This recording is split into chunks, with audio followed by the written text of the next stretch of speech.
Hello అండి, welcome to my channel.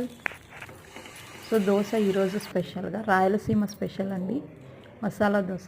So first మనం ఇలా దోశ వేసుకున్న తర్వాత దాన్ని టర్న్ చేసేసి కొద్దిగా కాలిన తర్వాత టర్న్ చేయాలి. తర్వాత దానిపైన రెడ్ కారం అంటే ఎర్రకారం అండి, కొద్దిగా ఎర్రకారం వేసేసి దాన్ని అలా మెల్లగా అప్లై చేయాలి. తర్వాత బొంబాయి చట్నీ అండి, సాగు అంటాం కదా, ఆ సాగు కూడా దాని మీద పెట్టేసి అప్లై చేయాలి. తర్వాత కొంచెం పైన పొడి వేసుకున్నామంటే ఇది మొత్తం ఇలా పట్టించాలండి. ఇది చిట్లం పొడి.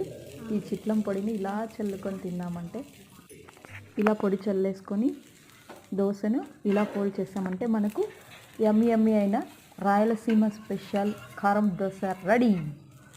Thank you for watching. Please like, share and subscribe. Bye bye. Thank you channel.